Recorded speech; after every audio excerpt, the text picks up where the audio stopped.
即使皇太后不相信我，我也要将你的阴谋诡计公之于众。哼，你好像还不太清楚自己的身份呢吧？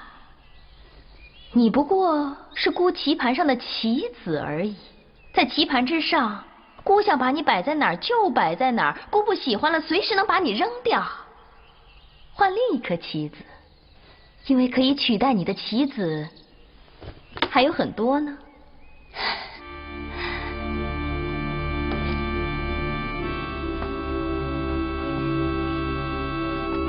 你以为你坐在皇后的位子上就了不起了吗？还是你忘了自己的名字了？赵遗嘱，你是否忘记了这个名字了呢？还是忘记了这个名字所联系着的卑微的出身呢？是谁把你培养成倾国倾城的女人？难道你想回到从前的贫民堆里去吗？赵遗嘱，回答姑啊，姑在问你话呢。如果臣妾有什么地方冒犯了太后，请太后饶恕。你要永远记住，你的命运是牢牢掌握在姑的手掌心里，想改变它，那是不可能的。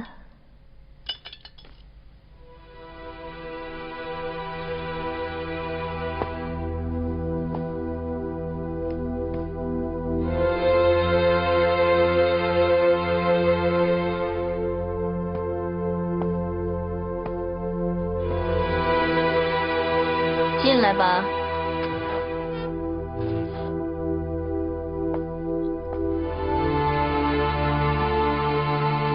怎么，在外面站了半天了，是不是想帮你姐姐说话呀？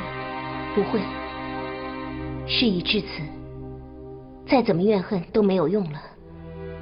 这条路是我们自己选的，我会心甘情愿地走到尽头。不错，姑果然没有看错你。何德，怎么样？想不想坐你姐姐的位子？多谢太后。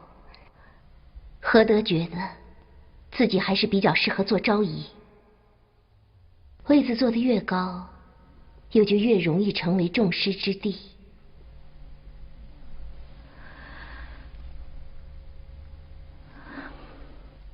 都下去吧。姐姐，不如把那件事忘了吧。你这话是什么意思？你也知道，跟定陶太后作对是不会有什么好下场的。也许我们两个都得死，不，也许比死还可怕。我们会神不知鬼不觉的从永巷消失。可是任他这么摆布，跟死有什么区别？我不甘心。对我而言，失去现在拥有的一切，就生不如死。是躲在角落里孤寂的死去，还是站在高处俯视别人？答案不是很明显吗？可是如果没有子嗣，到我们色衰爱弛的那一天怎么办？到陛下驾崩的那一天怎么办？到时候那些敌人会把我们碎尸万段的。就算真的有那一天，用不着他们动手，我会自己了断。你疯了！姐姐，死并不可怕，只要能按照自己的心意去死，只要能在死之前享受过一切，这就够了。姐，我们还是抓着自己的机会，及时行乐吧。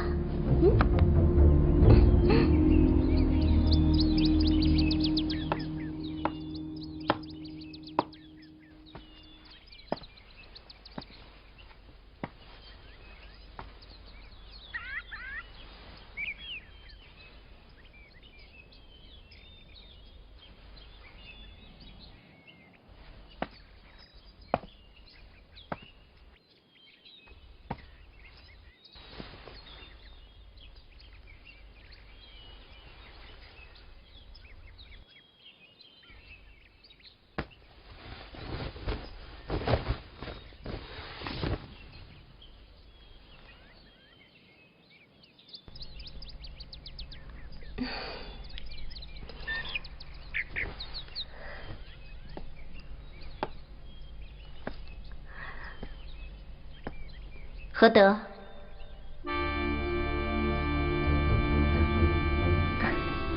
原来是姐姐啊！一下子闯进来，吓了我一跳。姐姐的朝服实在太漂亮了，所以我就忍不住拿下来看一看。你看，好看吗？放回去。你怎么了？干嘛这么生气？就算我们是姐妹，凡事也该有个规矩。皇后朝服是你能穿的吗？不要逾越了自己的本分。姐姐还在为定陶太后的事心烦吗？不用担心，听说她马上就要回定陶了。不要跟我提定陶太后，出去。我。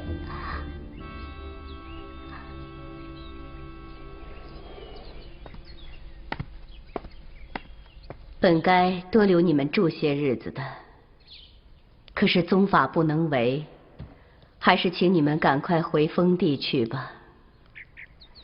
咱们姐妹这几年来一向聚少离多，来，就让我再敬你们俩一杯。长安毕竟不是我的久留之地，我还惦念着我定陶的孙子呢。康儿已经不在了，我只有这么一个孙子。无论如何，我都要好好的把他抚养成人。好歹你还有个孙子呢。你说你过去做了那么多恶事，都报应在你儿子身上了。要我说，以后啊，还是要安分知足，给孙子多积点福。你说什么呢？阿元，你不会喝酒就别逞能，满嘴的胡话。阿瑶，你别往心里去，他醉得不知道自己在说什么了。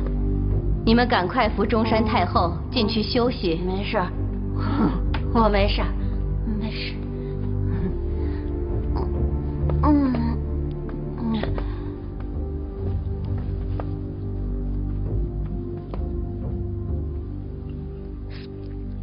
你呀，真是不让人省心的性子。就算喝多了，也不该说刚才那种话。我又说错什么了？你忘了？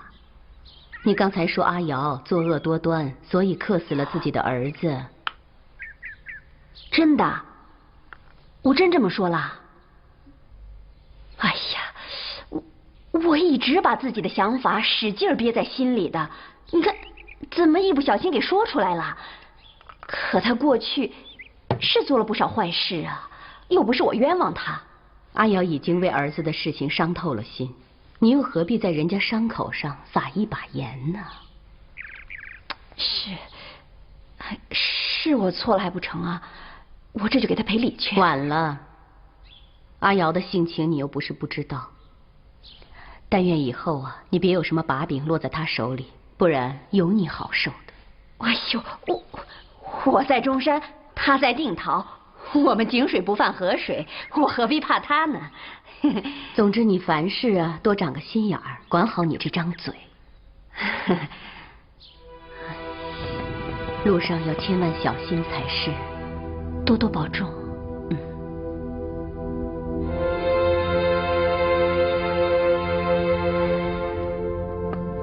阿瑶啊，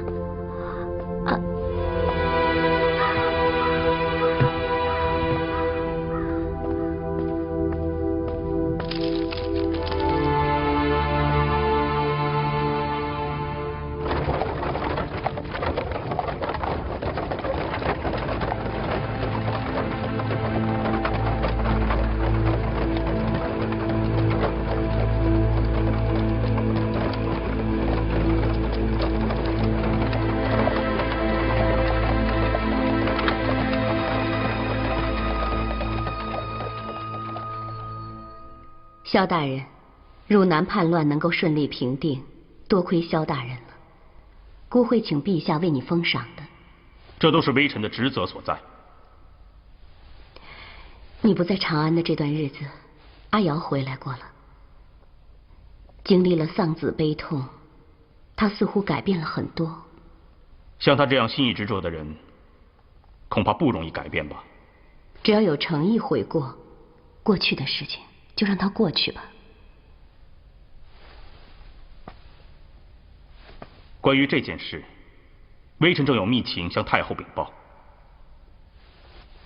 有传闻说，赵氏姐妹是傅太后送到阳娥公主府上的。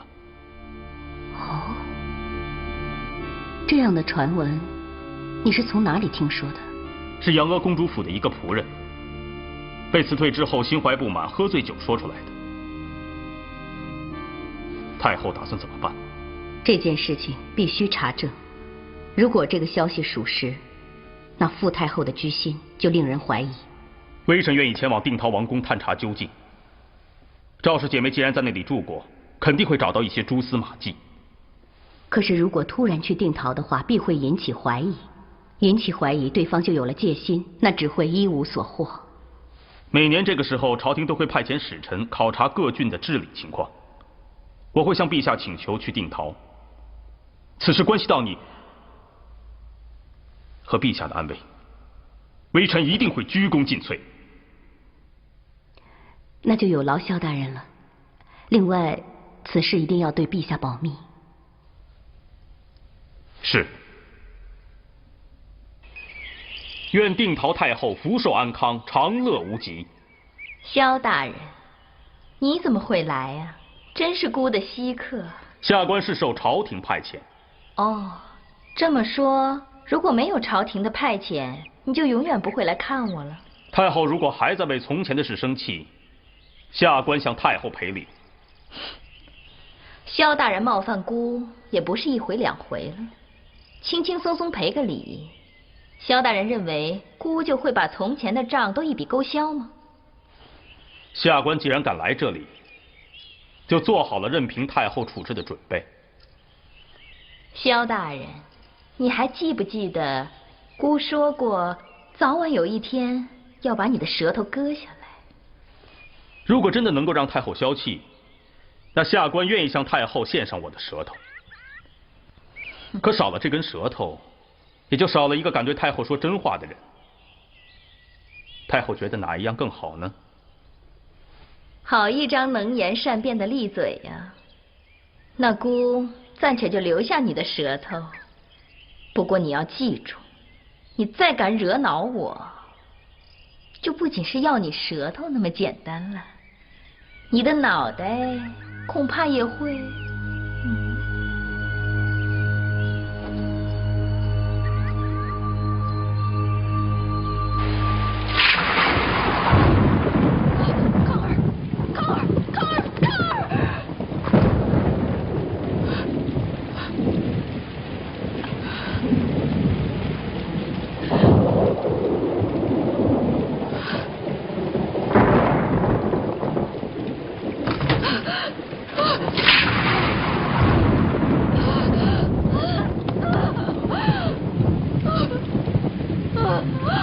发生什么事了？我去叫人过来。不要！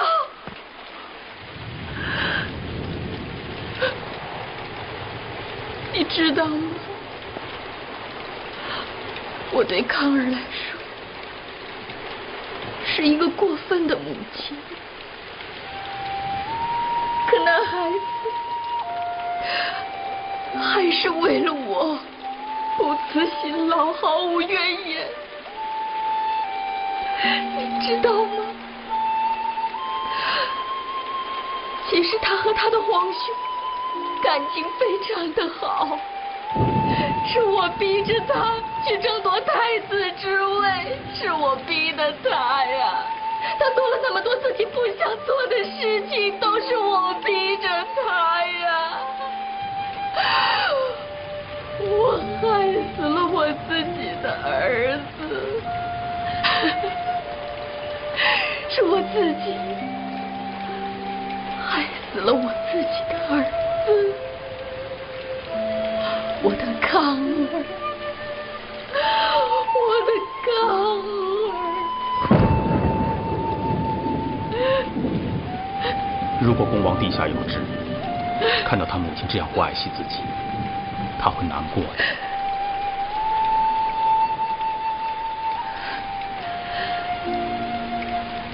你是不是一直都认为我是个蛇蝎心肠的女人？你以为我天生就是这样吗？啊，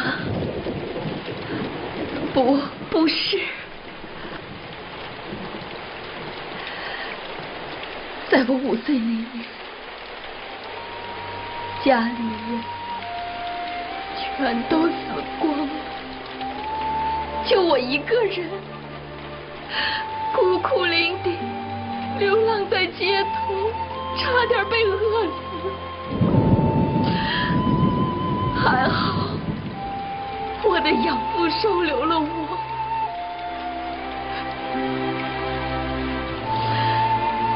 可毕竟，他也是个穷人。虽然为了照顾我，费了不少心力，可我却依然过着那种饥一顿饱一顿的日子，根本就吃不饱饭。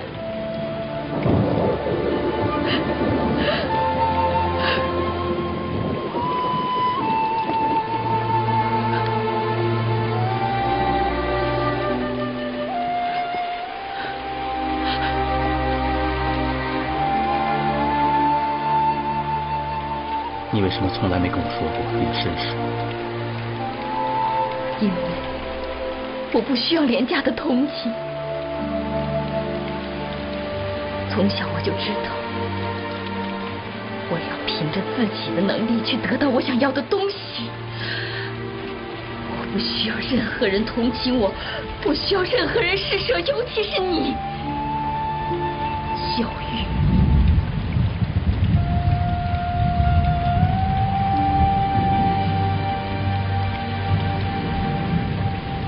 你这样只会让自己众叛亲离。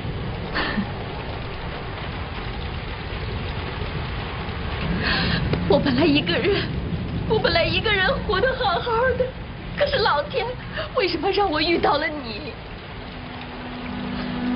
你还记得吗？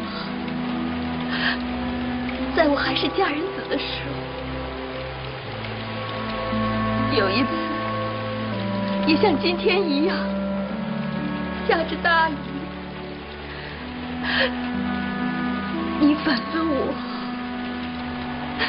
把我紧紧地抱在怀里，抱得那么紧那么紧。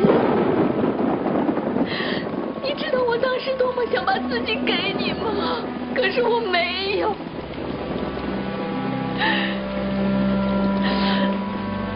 你知道一个女人不能把自己的身体交给自己最喜欢的人是多么痛苦的一件事吗？多么痛苦，你知道吗？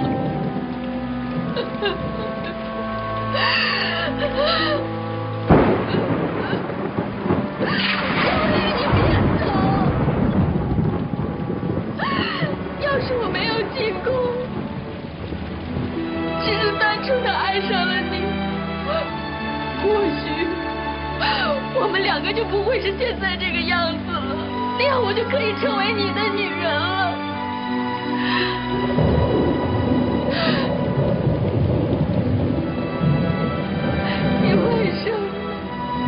你为什么不肯爱我？你为什么不肯爱我呀？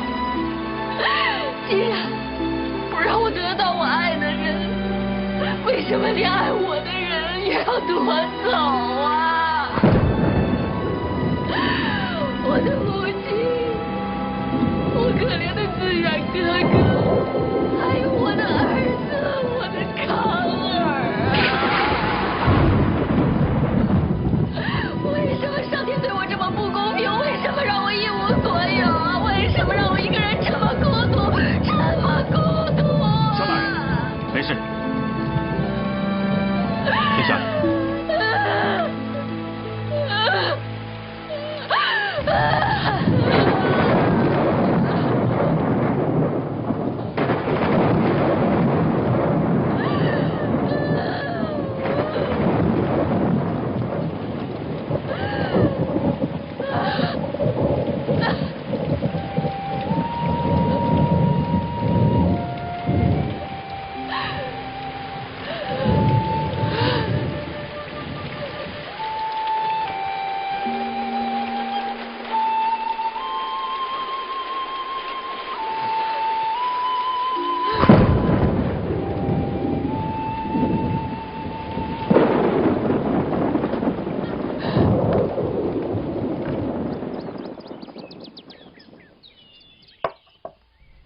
后，最近你身体不好，再照看心儿的话，实在是太吃力了。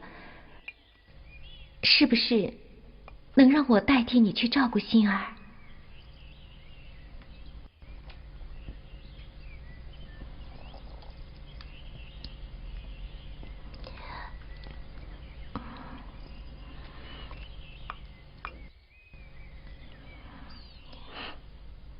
你凭什么代替姑啊？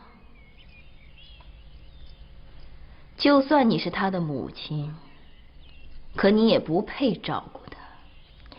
他是姑的孙子，只能由姑亲手带大。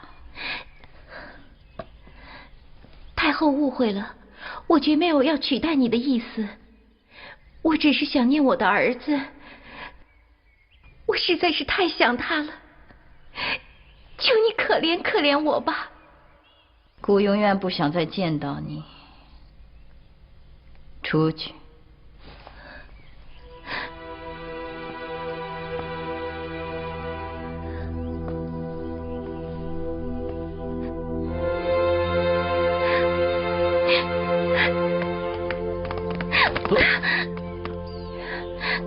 恭王妃，你不要紧吧？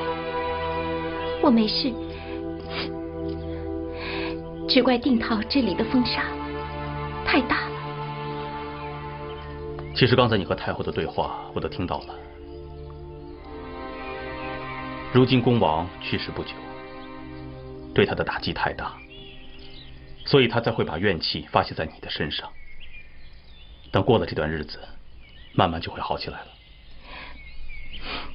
谢谢萧大人，你是第一个和我说这种话的人，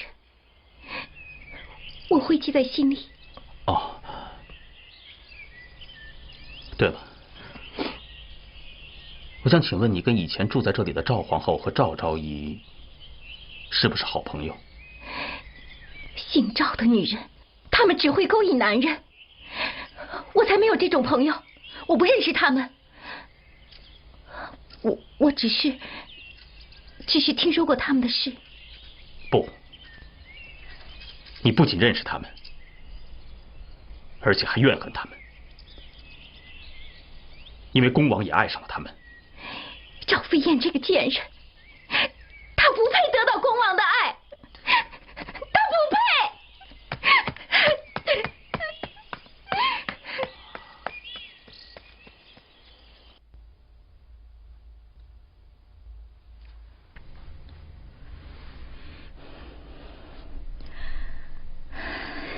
你这就要走了吗？定陶的考察已经结束，下官要回长安向朝廷复命。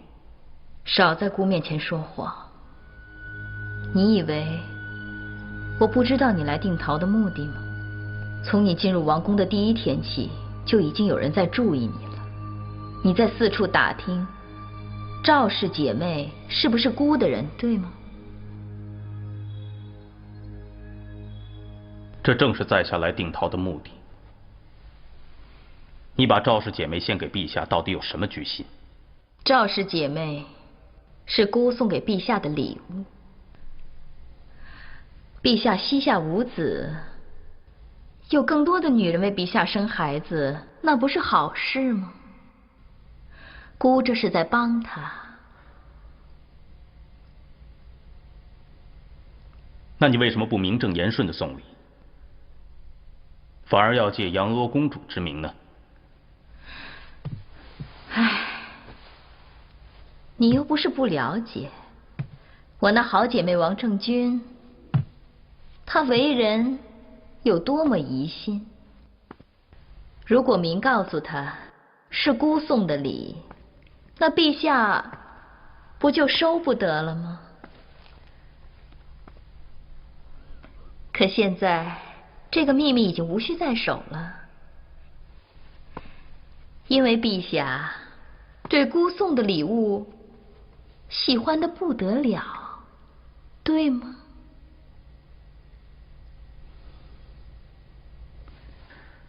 既然棋子都已经暴露了，楚人还有什么可得意的？以后再想用棋子来制造风波，就没有机会了。好一个胆大妄言的人！你不要忘了，你也不过是姑脚下的一个臣子而已呀。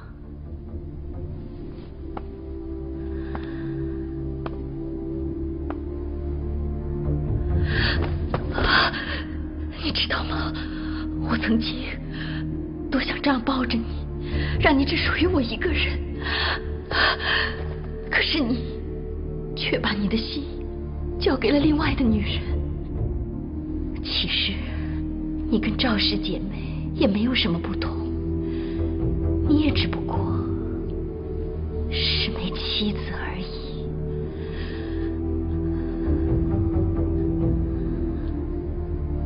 我宁可做他的妻子，而不是你的。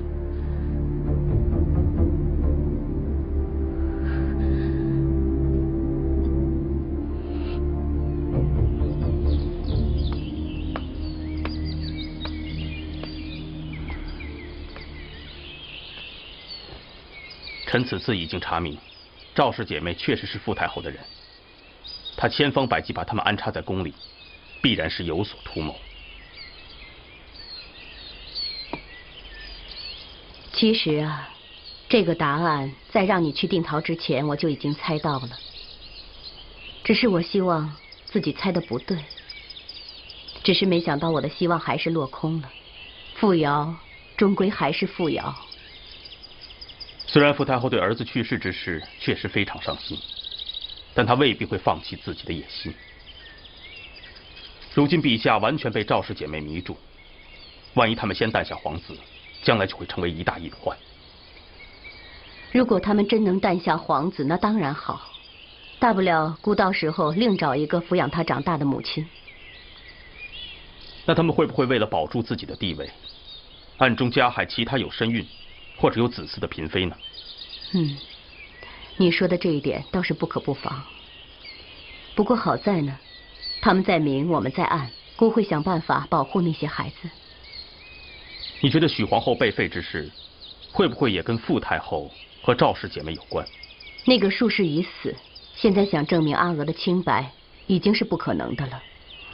早晚我会把她从冷宫里救出来。这个孩子实在是太可怜了。难道你身边就再没有能够帮助你抵抗赵氏姐妹力量的人选了吗？有啊，班婕妤，她出身高贵，文采出众，像古时的樊姬一样聪慧可人。一开始她跟二儿的感情非常和睦，要不是赵氏姊妹进宫，冲淡了傲儿对她的喜爱，说不定现在她已经怀上龙种了。只要皇太后找机会再为他们夫妻撮合，相信陛下还是会重新宠爱班婕妤的。一旦她能够顺利地诞下太子，你就可以安枕无忧了。怕就怕会节外生枝，这宫里面的事情向来都是变幻莫测的。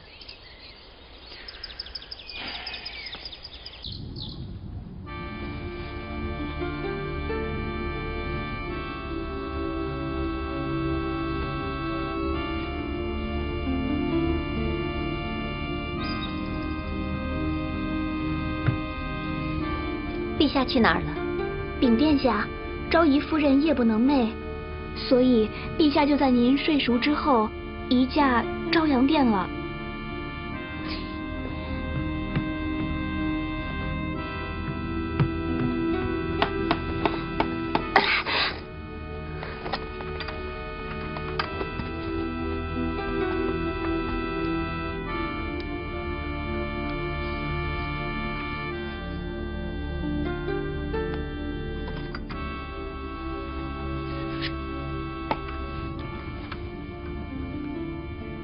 宫里有那么多的宫女舍人伺候姑，姑不需要你这样的人，你还是回到陛下的身边吧。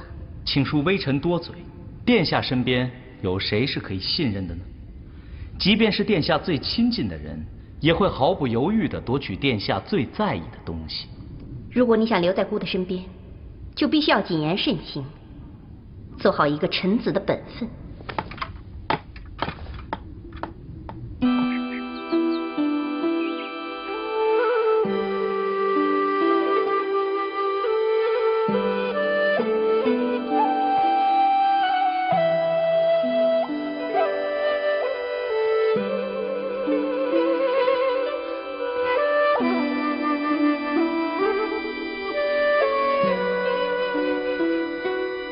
可真是天生的尤物啊！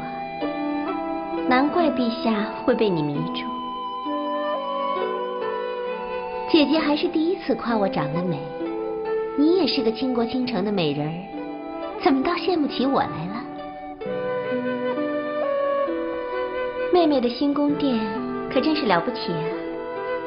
外面种的花朵，我连见都没见过。屋里墙上挂的壁灯，全都是黄金做的。跟你的宫殿比起来，我的交房殿真像是个狗窝。隔着10道宫墙都能闻见你这话里的酸味儿，感情姐姐是吃醋了。我不是说过了吗？只要你喜欢，可以随时搬过来住。我可用不着妹妹施舍。你就不怕我过来耽误了你和陛下亲热？姐姐说什么呢？哎，你个死丫头，原来你还知道害臊啊！陛下的胸口都已经变成你一个人的枕头了，你也该适可而止了。姐姐没本事把陛下留在身边，凭什么拿我来撒气？难不成还让我把陛下赶到你宫里去不成？你别以为我不知道你的私心。自从那天你偷偷穿我的朝服，我就知道，原来妹妹还做着当皇后的梦呢。我告诉你，只要我在一天，那就只能是个梦。我若是想做皇后，哪里还轮得到姐姐？明明是我让你。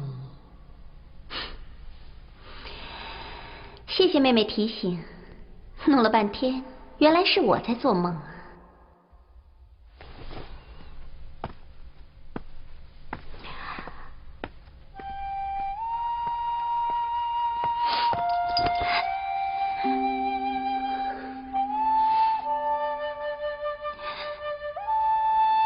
都下去！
你的眼泪是很珍贵的，为什么要为背叛你的人而流呢？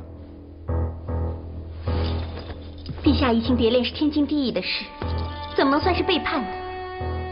作为天下的帝王，他当然有权利去征服和占有任何一个女人，可他背叛了爱情，背叛了你对他最美好的信任和依赖，他把你忘了。姑不许你这么说，陛下只是遇到了新鲜好玩的东西，等他玩累了，一定会回到我身边的。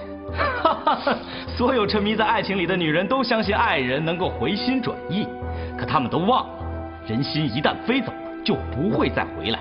你最大的悲哀就是爱上了皇帝。既然入了宫，就必须得到陛下的爱。要得到陛下的爱，就必须全心全意的去爱陛下。难道不是这样吗？哼，皇帝能敬能怕，却不能爱。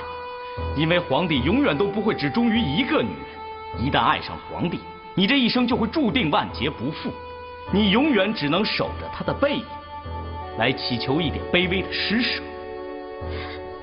我不要，在我心里，就像有一个永远都填不满的洞，你身边连一个可以依靠的人都没有，明明有妹妹，却无法相信，这比没有亲人更悲哀。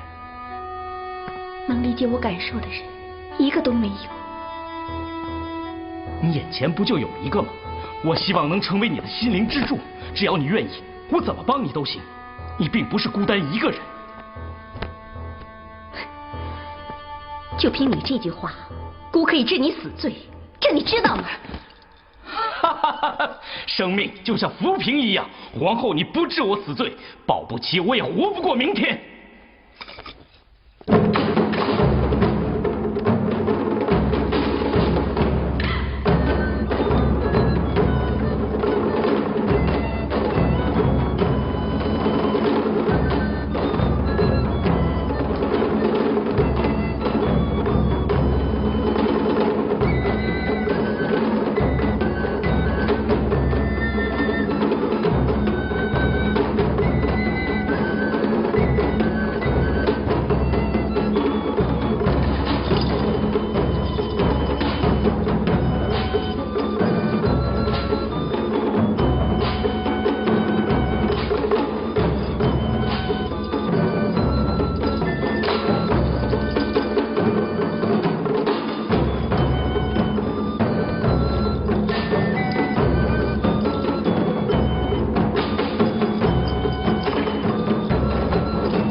陈余长，该给的我全都给你了，你什么时候才能帮我妹妹恢复皇后身份？这件事儿不能着急，圣上还在气头上，总得等他气消了再说。你放心吧，我答应你的事一定会办到。陈余长，咱们今天不妨开门见山的把话说清楚。都已经1个月了，你总拿这句话来敷衍我。圣上到底消没消气？我今天亲自去问他。再把你秽乱宫禁的事也一并告诉他，你别得了便宜又卖乖，大不了咱们拼个鱼死网破。哼，既然我妹妹活不下去，咱们就谁都别想活。哎呦，我的好姐姐，你别这么大声好不好？要是被人听见，谁的人头也不保。再说了，你要真把这件事说出去，你妹妹就有好日子过了。好了，好姐姐，别生气。这事儿必须要从长计议。你看这样行不行？你带我去见一下皇嫂，最好能拿一件她贴身的信物。这样的话，我去见圣上也好有个说头。而且圣上看见往日的信物，一定能把从前的情分想起来。你这么说还像回事。妹妹，快来喝鸡汤，我都炖了1整天了。看你瘦得吹口气儿都能飞上天去，你这小脸儿还没有鸡蛋大呢。快点把汤喝了，养得丰满点儿，好去见陛下。你以为赵合德那狐狸精靠什么迷得住陛下？还不是靠他那身肥肉？你别再死心眼了啊！写这些没用的信给谁看呀？